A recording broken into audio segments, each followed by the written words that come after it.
I'm like, negate me all you want because I'm going to yes and you. There's this thing called improv jams, and so they're improvisers and people that don't do improv, but you can come up and improvise with an improviser. It doesn't matter. As long as I'm going to yes and, I can make any scene work. If you're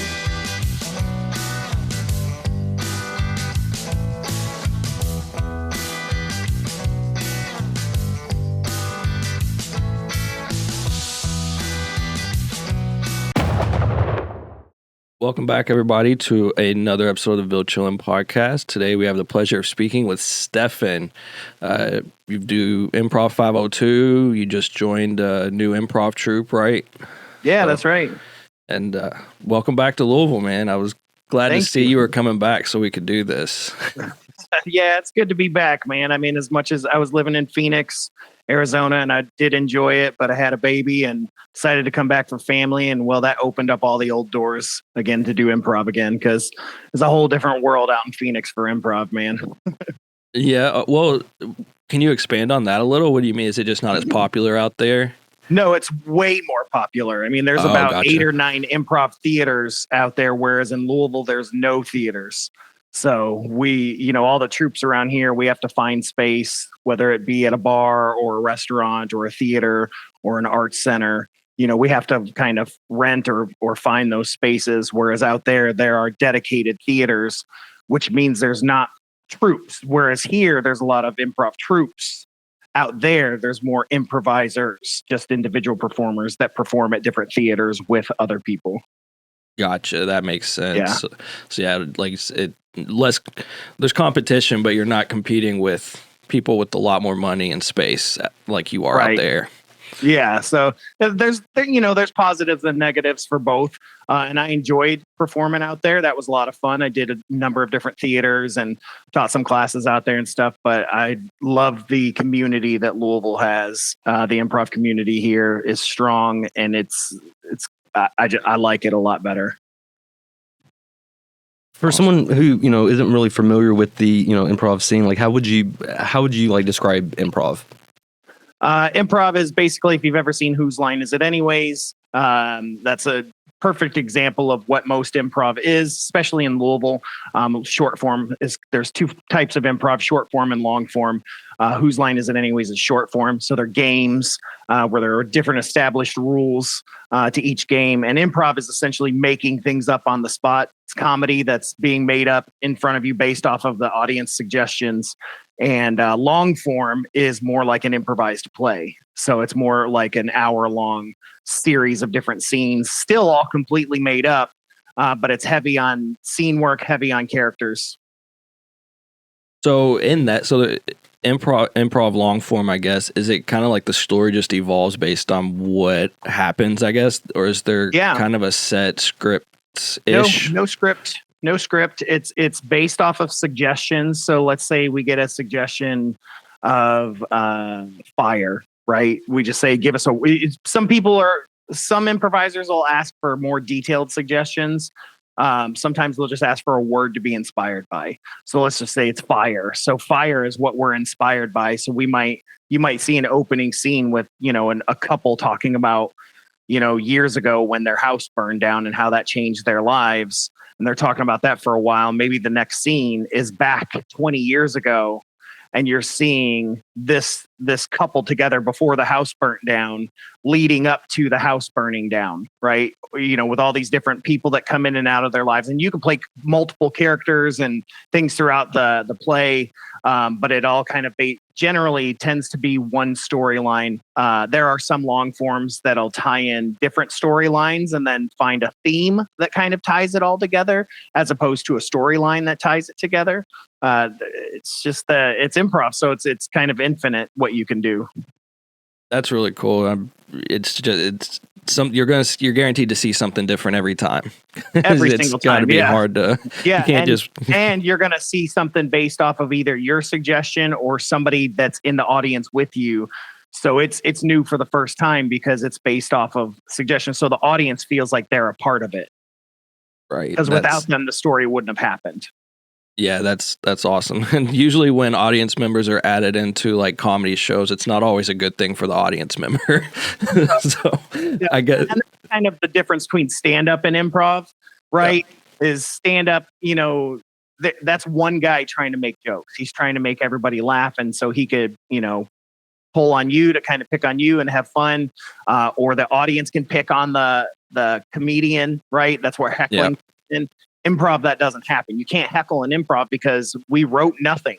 So you be mad at us that a joke fell flat because, well, we used your suggestion. So, right. And we're making it up for the very first time. So we get away with a lot more stuff. And they don't know when we mess up because there are certain rules to improv, that we follow to kind of keep us from going off the rails. Yes, and is a really big one. That's basically to agree with what your partner says and add to it.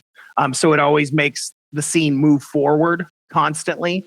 And that's one of the things. So they don't know when we mess up. They just think it's part of the scene. Now, one of the reasons that we use yes and is because if I were to walk on stage with you, Aaron, and I said, man, I'm really excited. I love amusement parks. We're going to have such a good day. And then you say, this is not an amusement park, buddy. We're at the grocery store. Right. Well, now, remember, we have no sets. We have no costumes. We have no props. So the audience was imagining an amusement park. They were seeing their favorite roller coaster. They were seeing that. The second you deny me and negate what I say, now they just see a blank wall and a blank stage and two schmucks on stage. Yeah. And it's interesting. Imagination. It's awesome that you kind of brought that up. We were watching one of your older interviews, and one of the big discussions that stood out was trust in your partner. Mm-hmm. And so that's really awesome. You just kind of gave a perfect example of what happens if you don't trust your partner, or you're not there to make your partner shine just as much as you are. Yeah. So we say the two that are around that is trust your partner and make your partner perfect. So on the flip side of it's make your partner perfect. So that's why we agree with everything that they say, right? So it makes them always, no matter what they say, they're correct. So yeah, absolutely. And we're like, oh, well, you once had a car, didn't you, that only had 3 tires? Yeah, damn right. I only had a car with 3 tires. Because that's super interesting. Isn't that more interesting for them to have a discussion to talk about this 3-wheeled car as opposed to me saying, no, I didn't. I had a regular car. Well, yeah, I'm going to get a quick laugh because I've made the audience feel uncomfortable. Right. Not every laugh is a good laugh. Uncomfortable laughs are not always the best kind of laughs. And so, but if you agree and you move forward, we then get to see some zany stuff, man. And then zany is always fun. Yeah, I mean, you kind of got right to it when you mentioned Whose Line. That was always the best part. Is the scenes didn't always make logical sense, but they were always hilarious and hilarious to imagine.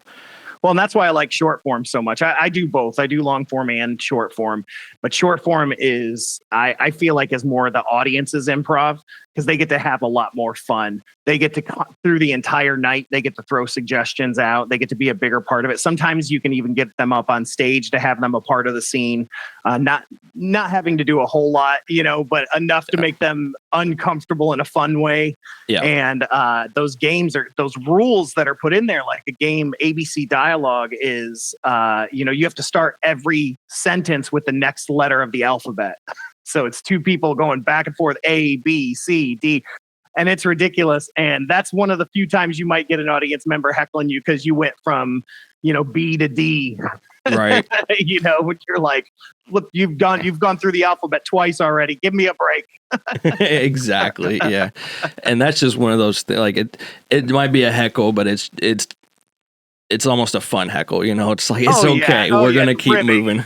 Yeah. I don't mind getting ribbed when I'm on stage. That's fine because it's fun, because I like when they catch you. It's kind of fun, because it's not everybody catches you.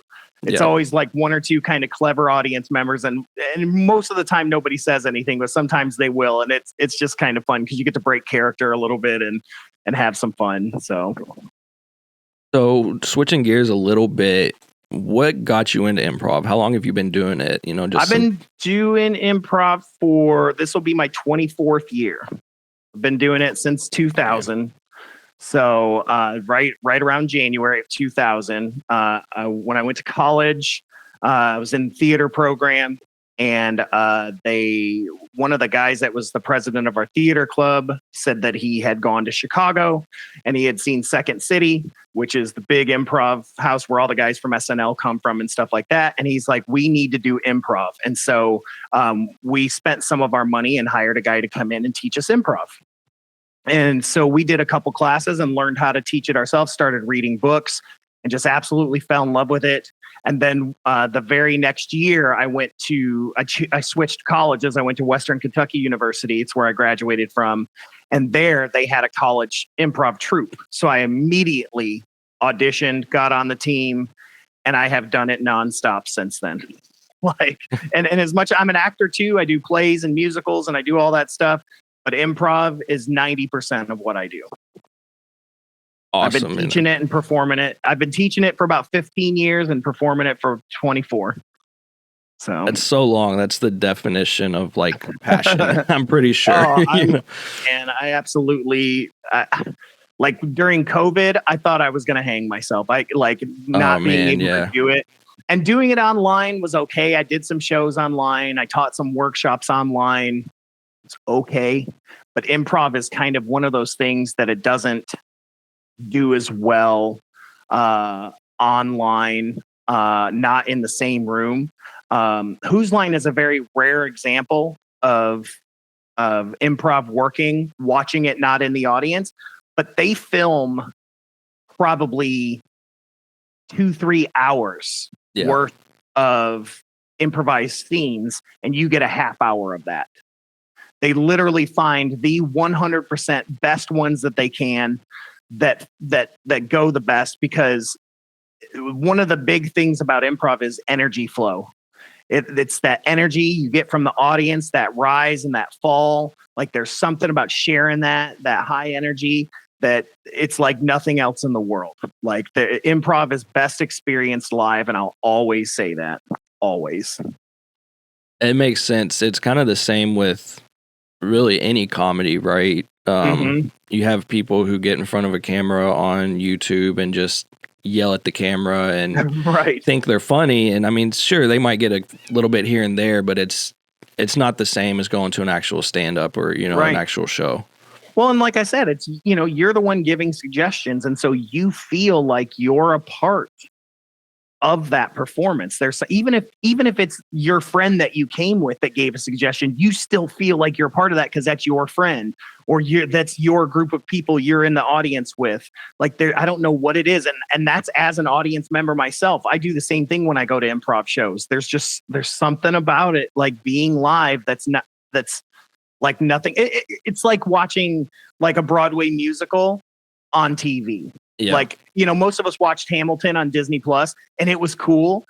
But I bet you watching it live with people clapping and like the whole is a whole different ball of wax.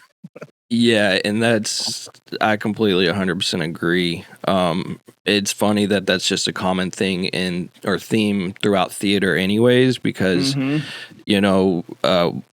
something that always sticks out in my mind with theater is I was homeschooled, and a lot of our field trips were going to Derby Dinner. Oh, yeah, I love Derby Dinner, yeah.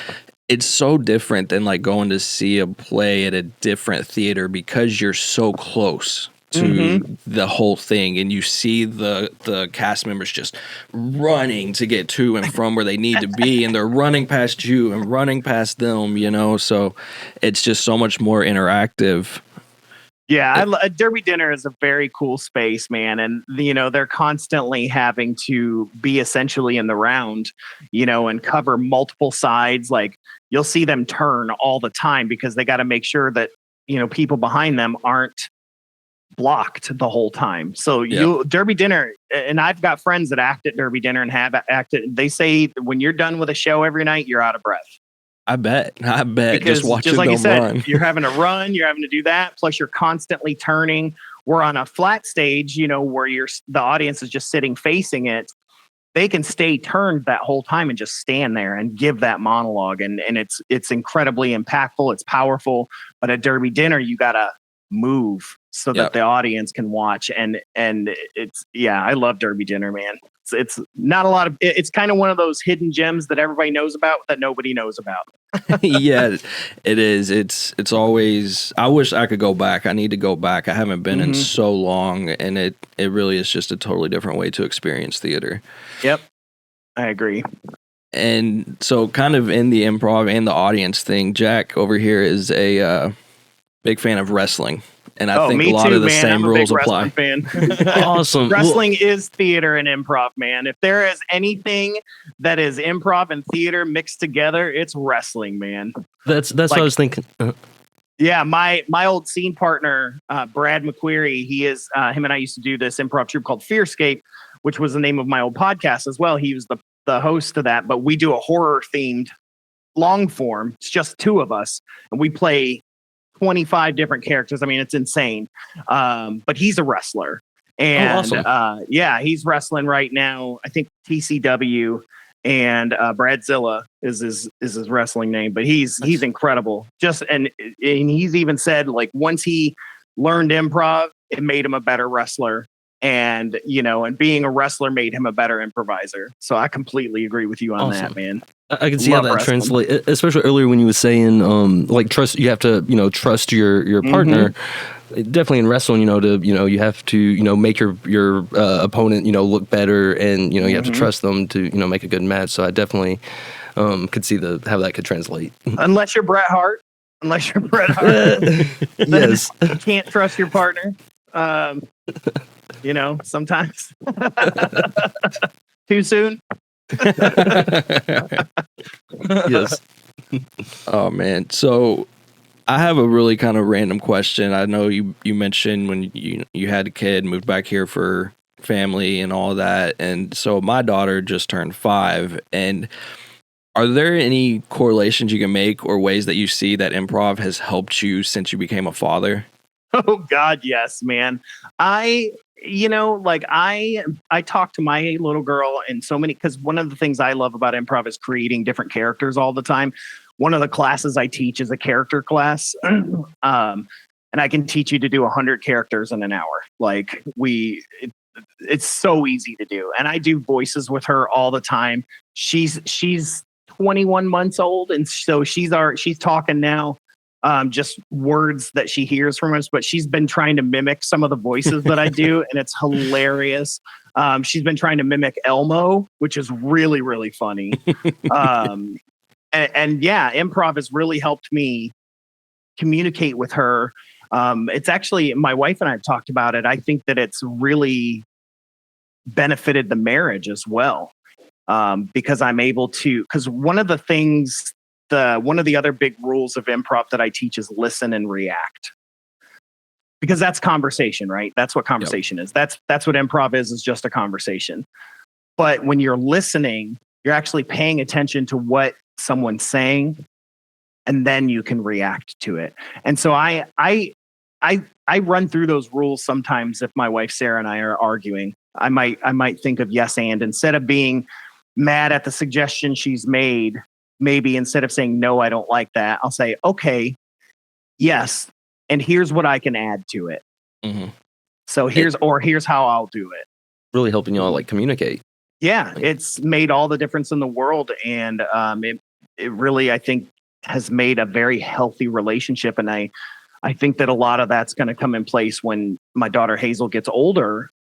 Is that I can use some of that when we're trying to talk to her, and trying to figure out what's wrong, or if she's done something bad, or things like that. We can figure out ways to do that using improv skills. I mean, improv is gets taken into corporations all the time. A lot of their people's experiences with improv is when somebody's come in for a corporate team building. I've taught corporate team building. That's why yes and is really big, is that teaching, that cooperation, working together. And so that and part of yes and is really important, because it's a lot different than yes but.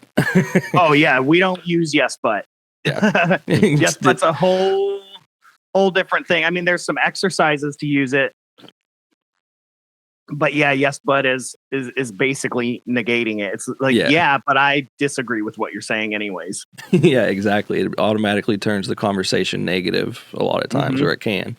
Yep. And as a father, I can definitely see how that would help. Like, I feel like I need to take an improv class now because through the years with Annabelle, man, it's so hard sometimes to communicate or get her to understand, because you have to kind of say yes, but it's like, okay, I understand where you're coming from, but this is why it's not right. You try not to say wrong, but it's like, let's think about this side of it.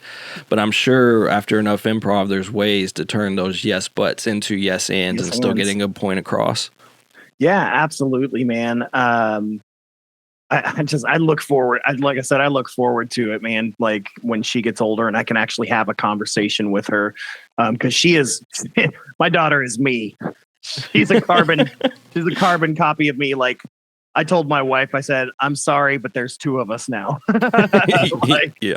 I mean, she's me. I'm sure she's ADHD. I can already see some of the signs, and I'm like, just like me. She makes noises and goofy things. She already laughs at farts. Like, I'm like, this is my girl, man. This is my daughter. Like, I love her to death. She's going to be so funny. And she does things purposefully at 21 months old to make us laugh. Yeah. And so and I can remember my little brother being little. He was not like that. It's not like that, so it's exciting, man. It's exciting being a parent. It's exciting. I don't know. Improv changed everything. It changed my relationships with my family, changed my relationships with my friends. It helped me. It kind of helped me suss out who was a real friend and who wasn't. That just makes based sense. off of listening to how they were responding to me. If they were negating everything that I was saying, they weren't interested in working together and building a friendship. They were interested in having a one-sided friendship. Right. Yep. And the same thing with family. You can suss out who the family members are that really give a damn in 5 minutes. Yeah.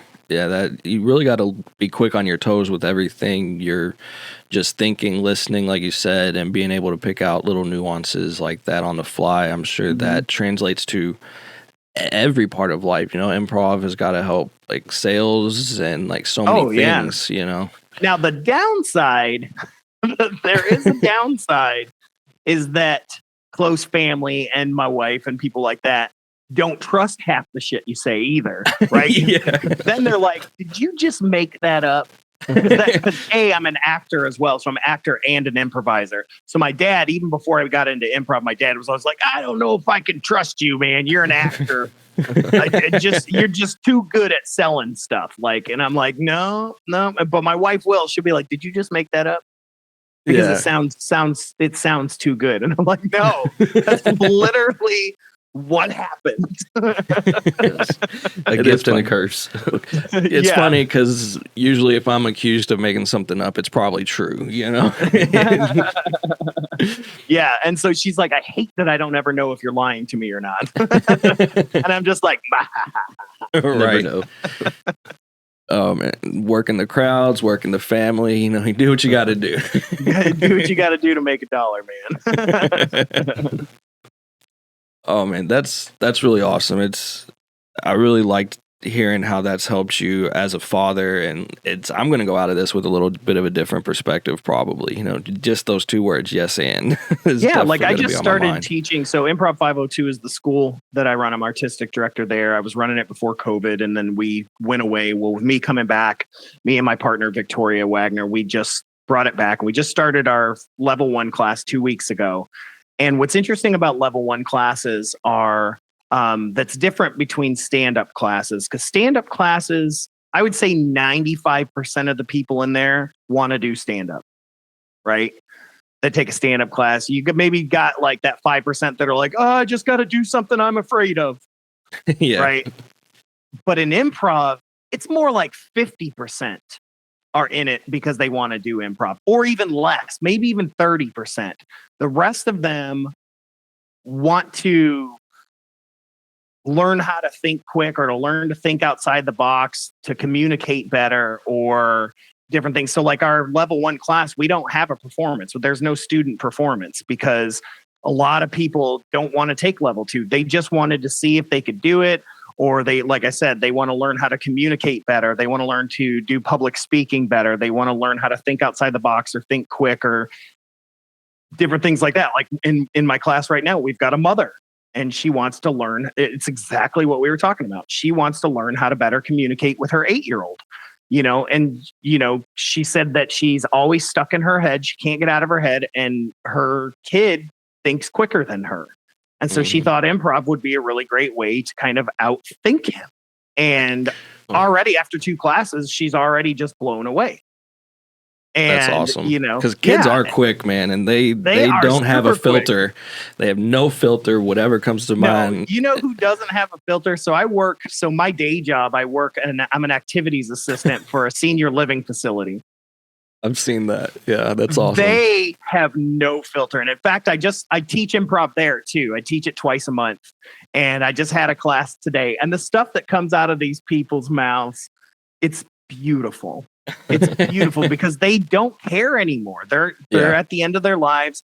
They stopped giving a shit what people say, one of the best compliments I ever received was from one of my residents who said, "Stefan, that was the best stupid ass day I've ever had in my whole life." Yes. And it was 100% correct. Yes. And he was great. He just had no filter. He had so much fun, and it helps the seniors because they've got to play brain games and do things like that to keep sharp. And improv is a really great way for them to think sharp. I mean, obviously, I don't have them up on their feet running around and doing different things, but I do a lot of storytelling techniques and basic improv with them, and they just laugh so hard and have so much fun. Like it was supposed to be just a one-time thing. And it went over so well that now we're doing it twice a month. So that's so cool because those places aren't always really well known for being able to engage the residents and stuff. Yep.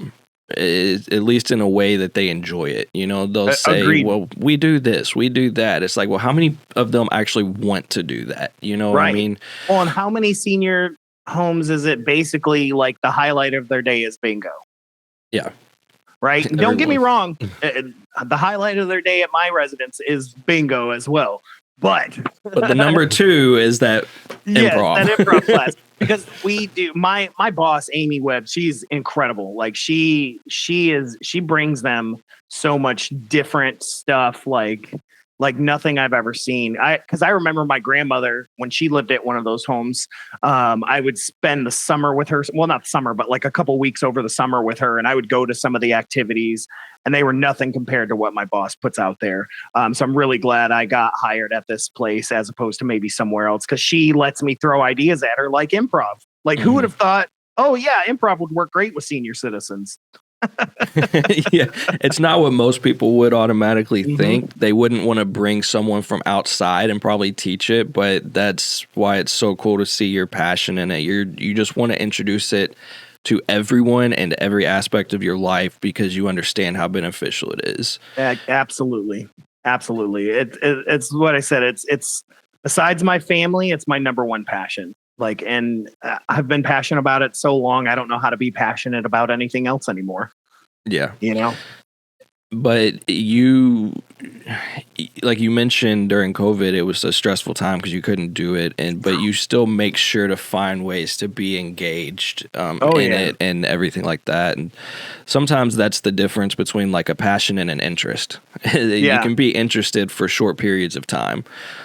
Interest doesn't necessarily last 24 years. No, It doesn't. And that's why I like this new troupe that I've joined up, Extra Crispy. They're called Extra Crispy Improv, Louisville's tastiest improv.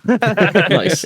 I love them. They're great. They've won Best Improv Troupe in the Leo for the last 2 years. And when I came back, Dwayne, who was a friend of mine, he actually started the troupe in Lexington. And when I was with my old troupe, Damaged Goods, we went out to Lexington and they invited us to a show, and then he ended up moving here and starting Extra Crispy, and we've just stayed friends. And so he invited me to be a special guest for the show when I came back, which was great because I'm not on any troops or anything anymore. The school hadn't reopened yet, which meant we weren't doing any shows.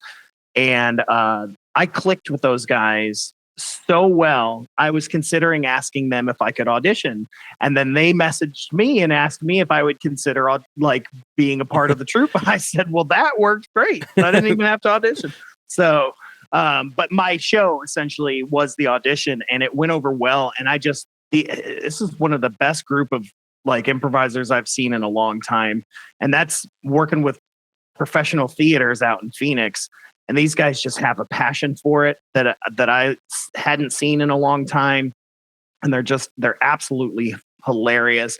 Good group of people, man. I highly recommend people want to go check out Extra Crispy, not just because I'm in it, but just because there's a reason they've got voted the last 2 years.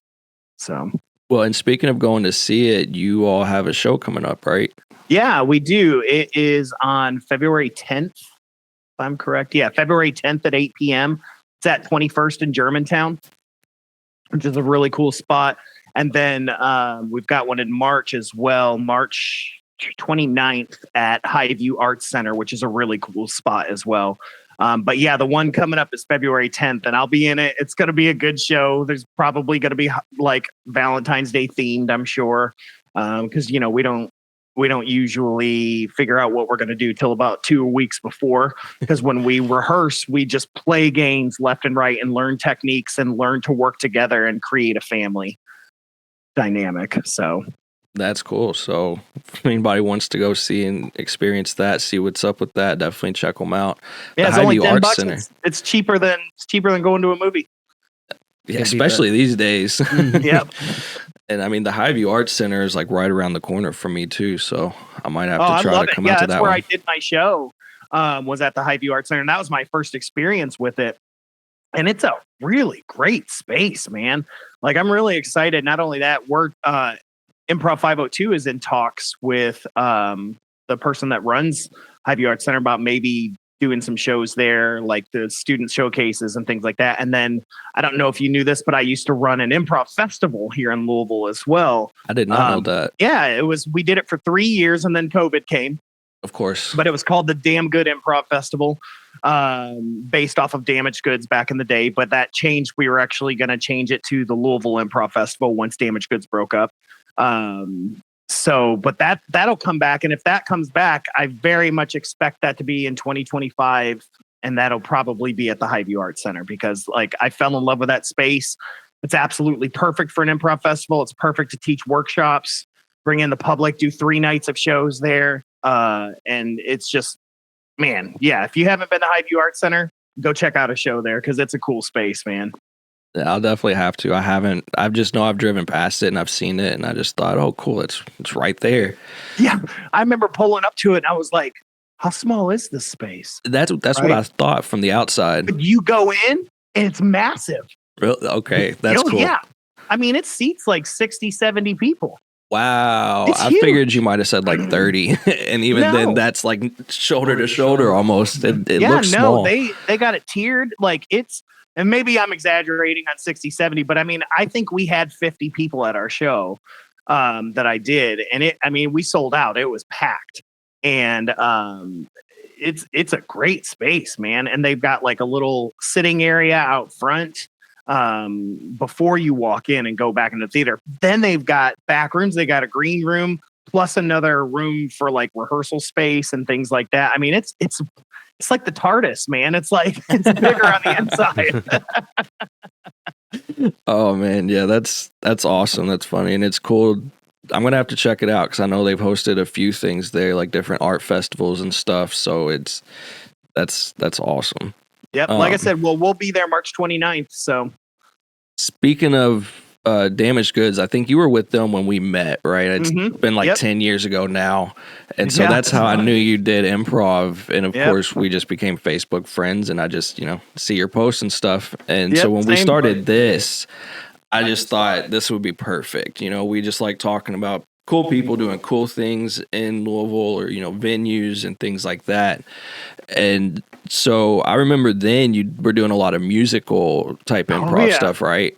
Oh yeah. That Damaged Goods, man. I love we're still friends. We did a show a year ago, October. I came in town and we did a reunion show, and it sold out. I mean, we raised money for a friend's GoFundMe. I mean, we raised a crap ton of money for them. But yeah, one of the things that we always did, because we used to tour around the country and Canada, we toured all over. And one of the things we did, of course, was musical improv, but we never had a pianist. We never had a guitar player. So we had to figure out ways to do it without all that. So we started doing like barbershop quartet type stuff. Well, there was 3 of us, so I guess a trio. Well, we played a game called Quartet, and it was barbershop quartet, but there was just 3 of us. And we would sing at the same time and harmonize in a barbershop style. But yeah, we would do this game called Tony Awards, which I loved, which was Broadway style, and then I would sing a song, Parker would sing a song, and then we would sing that song together. And he would do a verse, I would do a verse. We'd try to find a chorus together. And it was interesting. We did a lot of musical improv, man. Like you had 3 musical guys that just had a lot of music background. And it just worked out really, really well. I definitely miss that. And that's what I'm working with Extra Crispy right now. I'm trying to get them to do some more music stuff. So I remember it was funny because you had a CD that you ended up giving me of some of the songs that you all had done or recorded. And I remember just listening to it on the way to work in the mornings. It was so cool. Oh, you're talking about our rap album, aren't you? Yeah. That was the one. Yeah. So it was so good. We did. Yeah. So we had a little side project called The Lucky Bastards. Yeah. And and we wrote some rap songs and we used to perform them. We would take them to the festivals and play and stuff with us when we would tour, and we would do those songs. And they were like, one was about taking a shit while you're eating Taco Bell. Yep. One was about Star Wars, and another one was about meeting girls at restaurant bars, not bars, but at like an Applebee's bar. Yeah. Fancy. It was called Happy Hour Girls. Still one of my favorite songs. Was picking up chicks at the Chili's bar. Because it's a special breed of people that go to the bar. Oh yeah, like consistently. But they at do. Restaurant bars. Because Yeah. I remember in high school, my English teacher and one of the other teachers, and maybe it was the PE teacher, but they were always at the Applebee's bar on Dixie Highway. They were always at that bar. And you're like, what kind of person says, man, let's go to the bar? Where do you want to go? Applebee's. It's for the appetizers. Go get drunk at Applebee's. Oh yeah, man. I can't imagine. Like there's so much that goes into that kind of stuff between just the improv itself, making it funny, but then also trying to keep it musical. Like I don't have that. My brain just doesn't feel like it works that way, And of course, I'm sure you've heard that before, haven't you? In a class, yeah, every time. And it does. Don't get me wrong. It takes time. It takes time to get. Like Damaged Goods. We were together 9 years. And it was 3. We were 3 best friends, so we rehearsed twice a week. We hung out we were like texting each other every single day. I mean, we stayed connected so that when we were on stage, that connection never went away. It's the same thing with Extra Crispy. I mean, we have a chat on Facebook Messenger where we chat every day, talking and sharing things that we find funny, and that's so important to stay connected like that, because it'll help you shine when you get on stage, and it helps you build that trust because little inside jokes that the audience may not get, but your partner's going to get, but the audience is still going to laugh. And they're not going to know why they're laughing, right? Like they just know something funny just happened, but it's this fun. There's just so much like fun little games you can play within a game in improv. Yeah, especially when you're comfortable with the people and you're used to each other, can practically finish each other's sentences or predict what could happen and just be ready for it at all times. Well, and then yes and helps you predict it even easier. That's what yes and does. Like it helps you set them up and knock them down. Boom. Like it's been working since the 1950s when Alan Arkin was one of the original, it was called Compass Players out of St. Louis. They were the original, these beatnik hipsters or whatever they were back then. Like they created improv. They took this format and just learned how to do it. But like Alan Arkin and there's some other people that you'd recognize if you saw their faces that they were doing that. And it's worked this whole time. it has not changed. There's things that have been added or fleshed out, but yes and has not changed. It's been the same, really, even back during a Commedia dell'arte, like they were doing improv back then, and that was still part of that, was this agreeing and helping it move on. I mean, it's ancient. If it ain't broke, don't fix it, right? There you go. There you go. And now it is fun to see. Now people are like, "Oh, he negated me the whole time. I didn't know what to do." I'm like, negate me all you want, because I'm going to yes and you. There's this thing called improv jams, and so they're improvisers and people that don't do improv, but you can come up and improvise with an improviser. It doesn't matter, as long as I'm going to yes and, I can make any scene work. If you're negating me, I'm going to agree with your negation. So if that whole thing happens where you say we're not in a grocery store, or we're in a grocery store, I'm gonna be like, you're right, I love grocery land. Right? I'm gonna yes and I'm gonna take your grocery store and I'm gonna turn that back into the amusement park. Now we're at grocery land, and I'm gonna start talking about the different rides that you might find in grocery land. Like, now I'm just imagining a roller coaster, like the little kiddie coaster at Kentucky Kingdom, but instead of roller skates, it's like shopping carts. Shopping carts. See, you're already. That's what's going on in my head. That's what's going on in my head too. So, and anytime that you win something, you get a grocery bag, to put it into. There's a guy bagging it for you. Like, it's just. And that's what I'm saying. So it's like, it doesn't matter as long as I make my partner perfect, like, it's going to work. Yeah. So, and that it's just such a different outlook, I guess, because you don't go into it knowing that you have to compete for anything, you're up there. I think you said it on the interview that we watched that you did before, and you were saying that, like you said, the yes and just building it up and keeping it going, it's just really cool, and it's just positive. Yeah, it is positive. And like I said, it changed my life. I deal with anxiety and depression really bad, and improv helps me out of it. Mm-hmm, I mean, so does medication, but improv really, really helps, especially when I'm on an active troupe, because every week I'm laughing. Yeah. Every week I'm with people that are supporting me and agreeing with what I'm saying, right? And making me laugh. It's such a nurturing environment, and theater is kind of like that as well, though there is a little more competition in theater.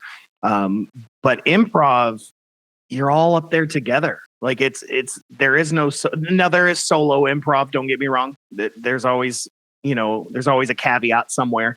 Solo improv is fun. I've done it.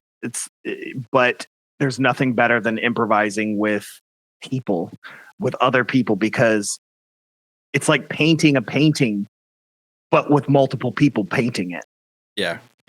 And something that you had mentioned is, I guess you said that before every show in Damaged Goods, one of your buddies had a saying, right? Like, let's have fun, let's make them laugh, but most importantly, let's make ourselves laugh. Let's make ourselves laugh. That Parker Bowles, man, he busted that out one night early on in the start of Damaged Goods, and it's something he did every single show, and it's stuck with me and will stick with me for the rest of my life. Whenever I do improv, even without Parker, I think about that. I always think about that. But most of all, let's make each other laugh, because then you're not worried about what the audience thinks. Right. Because if you're worried about what the audience thinks, you're going to crash and burn, because that's when you start thinking too much. You're trying to make jokes. You're not listening to your partner. You're not letting it naturally be funny, But if you're having a conversation and you're listening and reacting, especially with somebody you're friends with, like, you're just going to laugh. Like, let's just make each other laugh. It'll make them laugh too. That's why I said, you could drop an inside joke. The audience is going to laugh. They don't really know why it's funny, but they think it's funny, but they don't know how real funny it is. There's layers to it. Yeah. It's funny because you can probably see that with us a little bit if you were to watch enough of our episodes. Like, we've known each other for 15 years now or more, I guess. And we just decided to do this whole podcast thing. And I mean, we're doing it just as much for ourselves as we Oh, are yeah. anyone else, and we find ways to add value for other people. But Oh, we yeah. always just got together, talk, shoot the shit, have fun, laugh, and we're like, why don't we just find topics that we want to talk about and just do that? Yep. That's me. So I host a podcast too called The Convergence Enigma with Josh and Stefan. And Josh and I have been friends, God, since 1995. And we talk about paranormal UFO stuff, but we laugh so hard because like we're still making inside jokes that were funny to us back in 1995. Like, so I know you know Yes. what I'm talking about. But people don't realize that it's an old joke half the Yeah. time. And like you were saying, they don't even always know why it's funny, just that it's Yep. funny. Yep. That's cool. So your podcast, you said you just talk about like UFOs and stuff like that. I know I just completely changed the topic of discussion on you, but it's one I did want to talk about because I had seen that on Facebook as well. And I think that's really cool. Like, how long have you all been doing that? So like I said, it started with Brad. Brad and I started it. It was called Fearscape. And we talked mostly about ghosts and legends and things like that. Then Brad wanted to get back into wrestling and doing some stuff. So Josh took over. And Josh is kind of more of a sci-fi kind of guy. And so we started really we started interviewing a lot of people that were really big into the UFO community. And we started really digging deep into it, like books we were reading and just different stuff. But we were finding this correlation of things that were converging. That's why it's called the Convergence Enigma.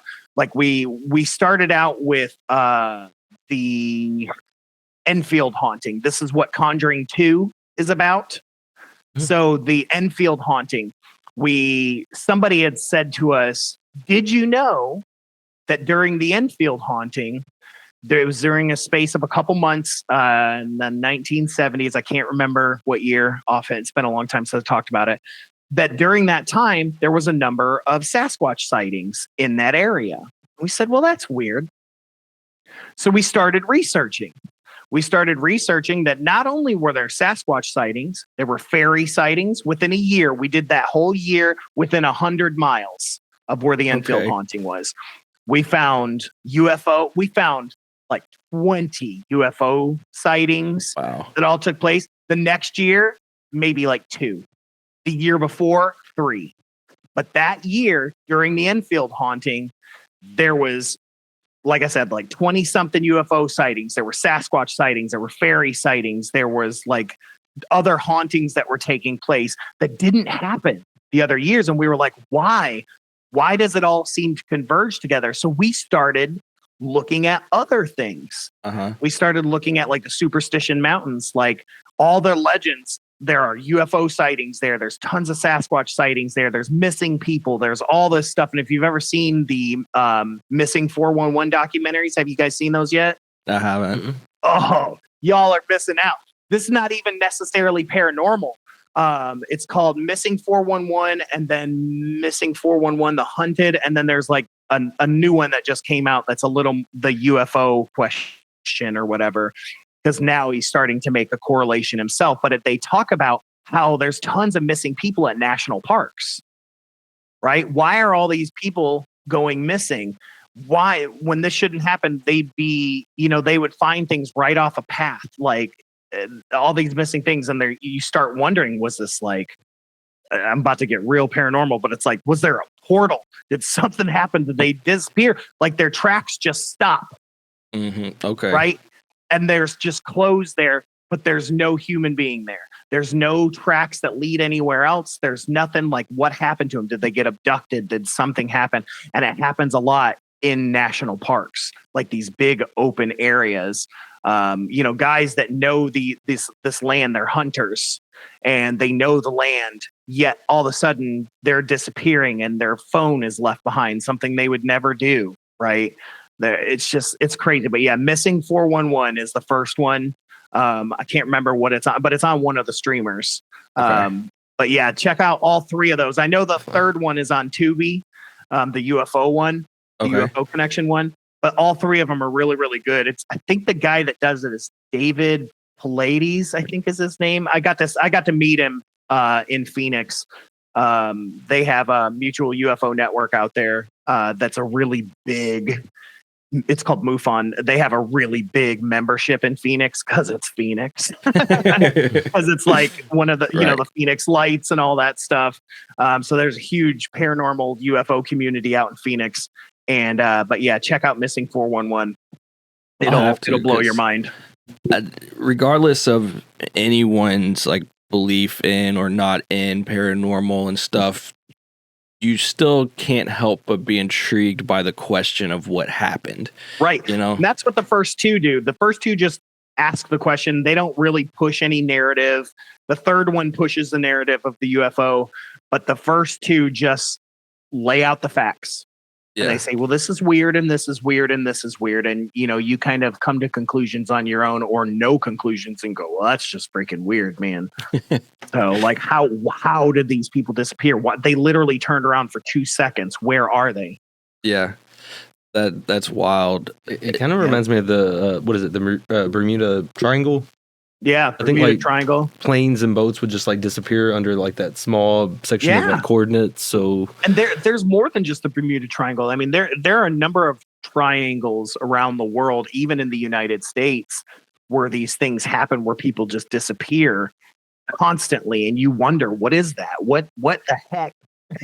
Why are people disappearing? Why is there no trace?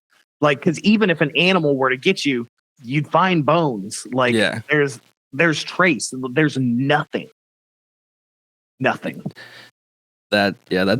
pretty wild. So is that doing the podcast or whatever? Like, is that what got you into background or like into like researching paranormal, or it always been I figured it was, Oh no, I've always been a paranormal junkie, man. Like another I grew up lifelong in a passion. Yeah, I grew up in a haunted house. Like our house was just wrecked with haunting. My sister's a medium. She can speak to the dead. And she was doing it when we were little. Wow. And yeah, I mean, I've got stories that'll blow your mind just from my sister. Like one, so when we moved in with my dad, so my parents got divorced and then we moved in with my dad. I was 5. My sister was 4. My dad had built this bunk bed and he forgot to put the bar on the front. So there was 3 of us, 2 beds. So I would switch between, my sister had the bottom bunk, my brother had the top bunk, and I would switch back and forth. Well, whenever I slept on the top bunk, and I still toss and turn to this day, I still fall off the bed, man, to this day. But I would fall off the bed. And off the top bunk, I broke my nose when I was a kid, had to go to the hospital, blacked out, didn't even know. I woke up the next morning with bandages on, had no idea what happened. Wow. But my dad was like, you fell off the bed and broke your nose. Oh, no. So, but one night, I remember falling off the bed, and you know that sensation when you're just laying in bed and you feel like you're falling and you go, oh, yeah, right. Well, that actually happened because I actually fell off the bed, but I felt something underneath of me push me up, and I remember this to this day. I had to be 6 or 7, maybe. Maybe it had to be 6 because I think after I broke my nose, Dad finally put the bar up, so I had to be 6. And I remember being pushed up, and I looked down, and my sister is standing there, but not underneath of me, but all the way at the end of the bed. So it couldn't have been my sister. And I just look at her, and she looks up at someone, and she goes, "Thank you for saving my brother." And I remember this. I remember this. She says, "Thank you for saving my brother." And I said, "Trisha, what was that?" She said, it's the old man that hangs out with us. Oh, wow. It's the old man and so about 4 or 5 years later, we found out that, and I'm from Toledo, Ohio, and that's where this was where this all took place. My brother and I found out that where we lived used to be a cemetery, because we lived pretty close to downtown, but we didn't live downtown. But back in the like 1800s, it was the town, and then it was the cemetery. Well, then the town expanded, so they up and moved the cemetery, supposedly. This is like poltergeist here. So my brother got a metal detector, and so we would find coffin handles, all kinds of crazy stuff in our backyard, like Wow. that got left behind. So we decided to do some research. And when we were researching about the cemetery and stuff like that, so I had to be 10 or 11. And we're researching, and my brother found an article on our house. He was like, holy crap, here's an article about our house. And it said that it was built in like 1923. And that same year that it was built, so I lived in a house that had an upstairs apartment. So we lived downstairs, and there was an older lady that lived upstairs. So the guy that had built the house had built that for his father, who had dementia or Alzheimer's or something. He had built that apartment for him to keep an eye on him, had him up there. Well, he hadn't built the back steps yet, and his dad walked out the back door, fell to his death. That's what this article was about. And there's this picture of this old man. And my sister comes around the corner and she goes, hey, that's the old man. That's the old man that helped you up on the bed that night. Do you remember that? And I was like, what? Wow. And I mean, like, mind was just blown that here's this old picture of this old man in this newspaper from the 20s, like, and here's my sister, 8 or 9 years old, saying, that's him. That's the old man that's in our house that stays in our bedroom. That like gives you like cold chills, like that. Yeah, and that's I why literally just got chills. Yeah, she said that's why he didn't want me to fall, because he was scared of falling. That's crazy. Yeah, that's crazy. Dude, I'm telling you, my sister's the real deal, dude. It's funny you said that she wasn't like, she was at the end of the bed or whatever, so it definitely wasn't her. Well, even then, I mean, she's 5 or 6. She's not going to catch and push up a grown kid. So no, I would have crushed her. Exactly. She wouldn't even have been tall enough. Right. So it, even if she was standing right there, that wouldn't make a difference. That's wild. Do you know much, or have you researched any of the Louisville hauntings? Oh yeah, I'm actually this Saturday. So Keith Age is one of my mentors. He's the head of the Louisville Ghost Hunters. He's been on History Channel and had a number of documentaries and things like that. He's really famous for the one at Waverly years ago. But I'm going with him on a ghost hunt. We have a network called Another Realm Media Network, and he has been in the process of creating a ghost hunter show called Bourbon Spirits. And so they're filming the season finale this Saturday. And we're just going to drop it all on YouTube at once it's all done. But the season finale is going to be filmed at Bourbon Hall, which is the old Coyotes. Okay. And so he's invited me to come out. So I'm going to go ghost hunt with him. And I've never gone on a ghost hunt with legit stuff. Like me and Brad, we did like the Bardstown. Because I knew the owner really well. He let us do a ghost hunt, but it was just us with cameras, and a Ouija board, Nice. But Keith's got like thermal cameras and like all those sound machines and all that stuff. And I'm going to be doing that this Saturday. But I love Louisville. Louisville is so rich in haunted places. It's insane. And I live right near Waverly. So, I'm right by it. I can feel it. Like your backyard. That's so cool. I can feel it.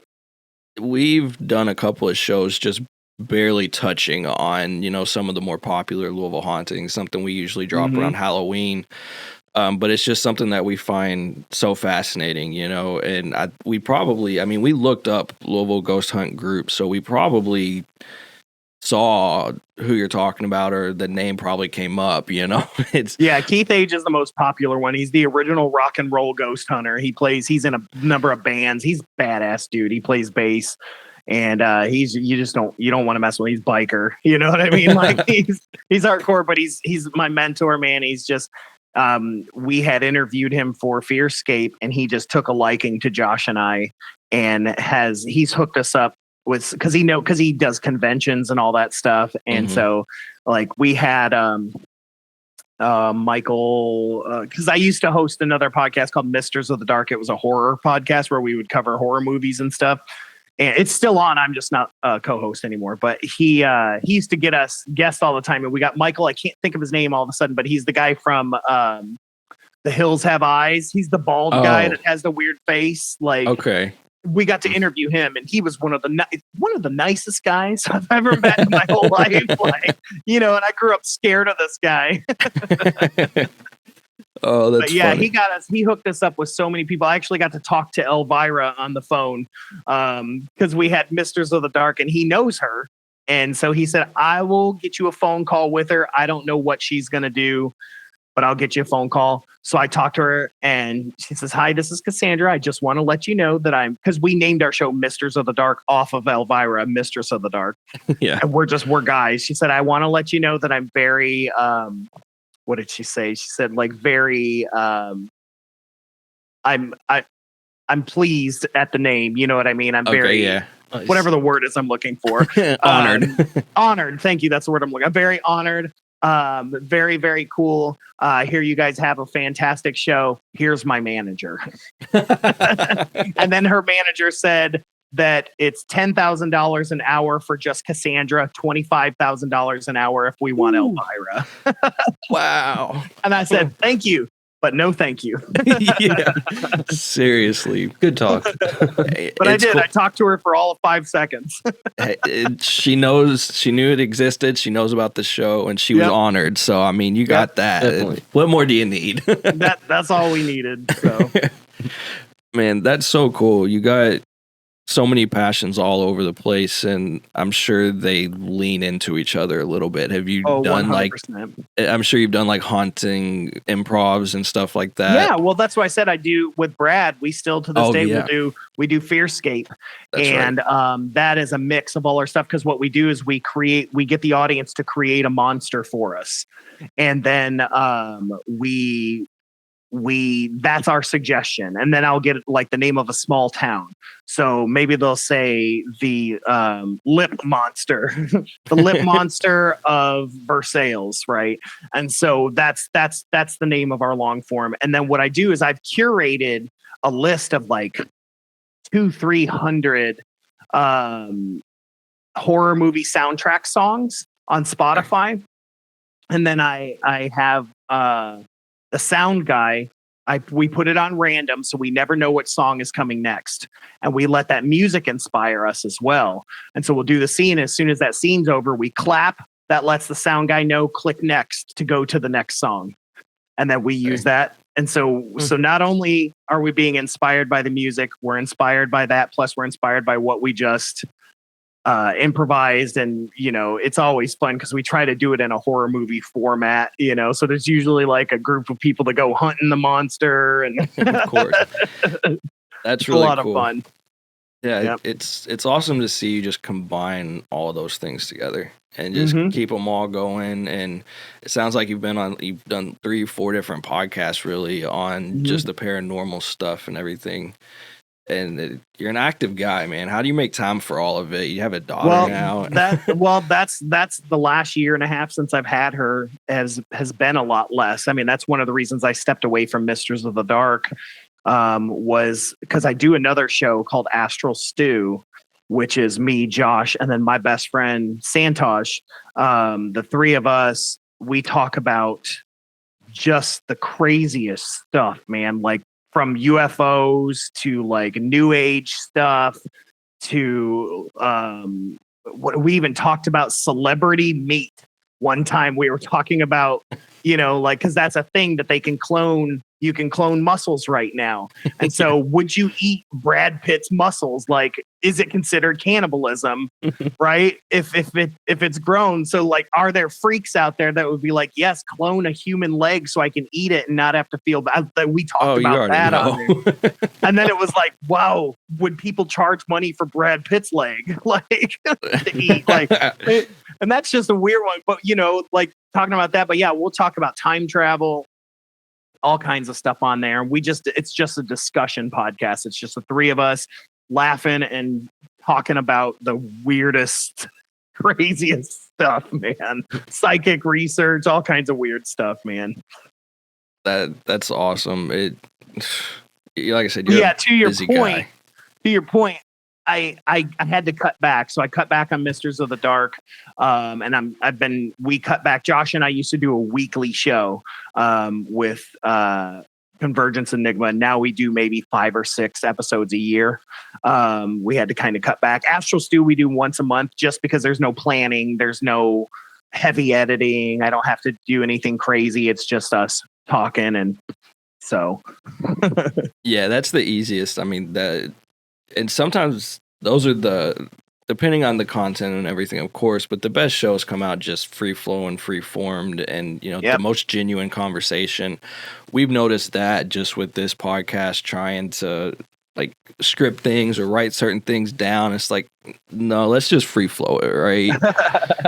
Well, Misters of the Dark is interesting. I love it because Lance, who's one of my very close, great friends, him and I, we pretended to be 2 serial killers, like old timey serial killers that lived in this dilapidated mansion. And we would always script the beginning and script the end. So the beginning, something would happen, and then we would talk about the movie that we were reviewing, and then one of us would kill the other one every episode. And so it took me a while because Lance would come up with the craziest ways to like have one of us killed. So I had to come up with all these sound effects and like all this crazy stuff. A lot of times I was making sound effects like to have us killed. Guillotines from he had robotic werewolves one time that busted out of a box that attacked me and mauled me. So not only did I have to have werewolves, but they had to be robotic werewolves and they had to crash out of a wooden box. Like, so I had to find all these different sound effects, but it made me a better editor. Like it definitely, but that took so much time every month that I didn't have, like, I would sit down for 3-4 hours at a time editing that show. Yep. And so it got too much. And so I still guest on there occasionally. He's got another co-host on. I apparently went off on not a sabbatical, but a satanical. So, so I went off on a satanical. That's and funny. I feel like the uncle on Fraggles, remember Fraggle Rock, when the uncle that would like go off and he would write those letters. So occasionally I'll write a letter just to let him know where I'm at on my satanical. Oh, that's cool. It's cool to see that you still get to be featured in that stuff too. So even though you have to kind of walk away or dial it back, you can still manage that and pour that passion and creativity into it because you're all over the place, man. And I know with a kid, it's hard enough keeping up with a kid. So it is, and keeping up with a wife who's like, I want to have free time. yeah, that too. That's a big one. Yep. But the older she gets, the easier it's getting. You know, when she was a baby, it was really, really hard. Because we were out in Phoenix, we didn't really have anybody to help us. So, I mean, it was just us. And I had actually a week before she was born, I fell and broke my arm. Oh, and wow. So I had to cut her umbilical cord with my left hand. I was like, but I couldn't help. Diaper changes with one arm. I couldn't do it. Horrible. And I couldn't pick her up. I couldn't hold her. I mean, I could kind of hold her with my left arm for a little bit, but I would get really tired really quick. But so there was a lot I couldn't do, and it was so hard on my wife. That's why I love her so much. Like, you know, she complained because she needed to, but not as much as she should have. You know, because I was out. I mean, I was in a cast, well, not a cast, but in a sling for 6 weeks. Yeah, that's rough, man. Yep. But like you did say, it does get easier. I mean, mine is having a broken arm because that's never easy on anything in life. But, you know, as they get older, it does get so much easier, like potty training. And then, like, my daughter's pretty self-sufficient. She'll get up in the morning and say, you know, Daddy, I'm going to go get breakfast now. Like, okay. She'll just go grab a Pop-Tart or something. I can't wait. Yeah, like she turns 2 and on Easter Sunday this year. And so like, I'm excited because that's when we're going to start potty training. I'm ready for that phase. It changes the whole thing. Like it gets so much easier when there's no more diapers to deal with. I promise. I can't wait. I'm so excited. And I'm excited for her to get to where she's really talking and stuff like that. Cause I'm like, you know, I'm going to have a TikTok channel with her. Yeah. It's kids say the darndest things, right? You were talking about falling off the bed, and my daughter, she fell asleep at the foot of my bed the other day, and she ended up rolling and she fell off. And the first thing she said was, "Dad, you didn't save me." I was like, "Girl, my back was tired. I didn't even like. What was I supposed to do?" My back was tired. She said she's always saying like if I do happen to catch her, she's like, "Oh, thank you, you're the best, you saved me." And it's like it's so endearing, but then it is funny when she's half asleep, doesn't know what happened, just thunk on the floor and, "Dad, you didn't save me." That's so funny. Kids, man, they crack me up. I love working with kids, man. Well, and then just yesterday I was trying to leave the house. I'm like, "Where's my hat? Need to find my hat because I'm bald." And she was like, "What? So no one laughs at you?" I was like, "No, I really just want to keep my head warm, but thank you for helping my self-esteem." Yeah, thank you. I appreciate it. It's like good to know what's going to happen if I go out with that. Thank you. Yeah. So, yeah, they she's say definitely going to heckle me. I can already tell. Oh yeah, going back to the no filter thing, but it's the best. You don't want to trade it for the world, So it's really awesome. Sorry, Cat made an entrance. Oh, we're staying at our in-laws for now until we we buy a house, and so normally I have two cats and they would always jump up, but they're staying with a friend of mine right now. But yeah, mine would always, they showed up in so many podcasts. Yeah, it just happens, especially for them. They know when you're doing something and they want to be right on top of the keyboard or whatever else. So yep, that's why in theater there's a phrase: you never want to share a stage with an animal or a child because you'll never be seen. It'll always just be the animal or the child. Exactly. Yeah, that's for sure. What? So, man, that's cool. I guess, we've taken up enough of your time, and like we just said, you're such a busy guy. I really appreciate you coming on and talking to us about everything. From you, man. It was good to talk to you too. I was really excited for this one. So if people want to learn improv, how do they get in touch with you for that? So we haven't gotten our website back up post-COVID, but if you're on Facebook, you can go to Facebook, look up Improv 502, and we always post when we're doing new classes on Facebook. Facebook is the number one place to go. Instagram, we're getting a little bit better on that, but we're kind of having to rebuild everything. Right. And then Extra Crispy, same way. Extra Crispy is on Facebook as well. Extra Crispy Improv.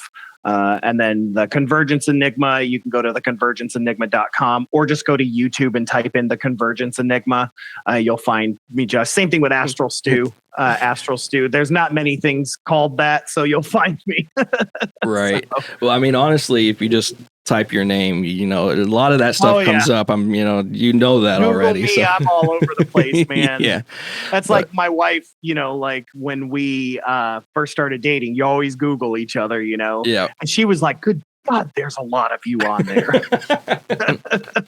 Yeah, that's funny. It's good though, you're bringing exposure to I don't want to. It's really a growing art. It's still a growing art, and it's so cool, especially because you were talking about how, Louisville, it's more just troops. It's not really an industry here, right? Like it is other places. I mean, I'll be honest with you, man. With Improv 502, we were doing so well. Like we were doing so well, I had to change my job to a part-time job because I was making so much money. And this makes me sound like all I care about is money, but that's not the fact. But we were teaching 2 nights a week. We were performing every weekend because between Fearscape, Improv 502, Damaged Goods, and everything that I was doing, plus the festival and things like that, I was able to make half my living off of improv.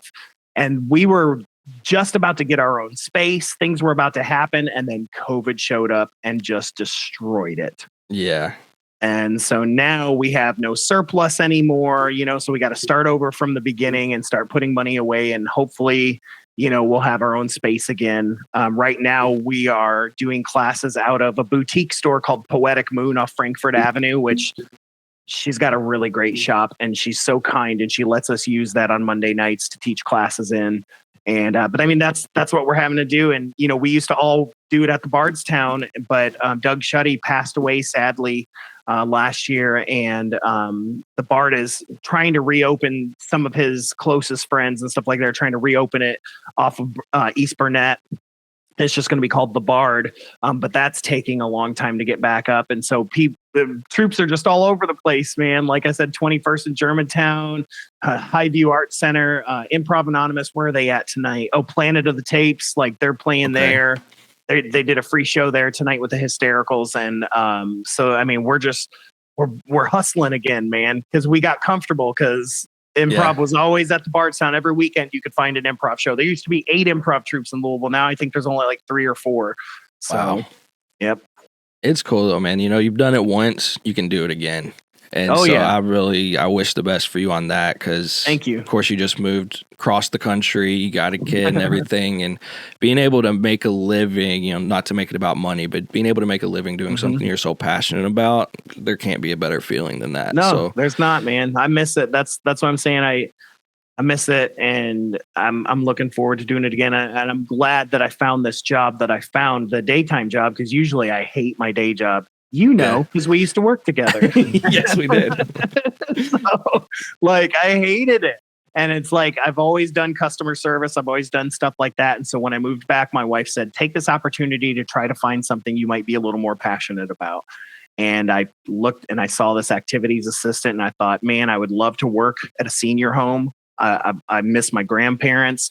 I always loved them. I got along good with them. I thought I would love it, and it would give me activities to do, and I could teach improv. I could do it, and I'm doing it, and it makes a big difference. So, absolutely, you still get to utilize your passion in your day job, so it helps pad that burden a little bit. Yep. So. And I've got a great boss, so that always helps. But makes a big difference. Great family, great friends, great boss. What more do you need? Yep. So that's awesome, man. I guess I kind of ran this show. I just kind of took over. Did you have anything you wanted to? No, you're good. Shut up. Nobody's talking to you. Exactly. Go sit with the cat. I was afraid that might happen since we already knew each other. We worked together. There's just already a rapport. But no, that happens with Josh and I all the time. If we get somebody that I know, I definitely take over the show. I get it. It's all good. Awesome. So I guess, again, check out Improv 502. If anyone wants to learn how to do improv, check out some of the upcoming shows. Just look up Stefan's name and you'll find all the information you need, I'm sure. Yep. I guess with that, we'll call that done. Thank you so much again for taking time out of your day. It was a blast. I learned a lot and I had a lot of fun. So definitely. All right. Yeah, I did too. I appreciate you guys so much, and I always love doing interviews. It's always fun. I like being on the other side sometimes. So that's why I like doing Extra Crispy. It's like it's a troop I don't have to run. I just get to perform, and it's fun, and that's one of the reasons I joined it. So sometimes I like being on the other side too. So I appreciate you guys inviting me. Absolutely, it was a great conversation, and just learning more about what's going on and the whole comedy improv scene here, and just about improv in general. It was great. It was fun. So we'll have to do it again sometime. For sure, man. Get the shows going, get some more classes going, and then, when it makes sense, we'll have to link up again. So absolutely, Aaron. I'm all about that, man. All right. I guess with that, we will catch you all in the next one. Again, it's Stefan Gearhart. We'll have I said that right, didn't I, Gearhart? Mm-hmm. Yep. All right, I'll have the info in the description, have the name, the Facebook links and all that. So make sure to check them out, and we will see y'all next time.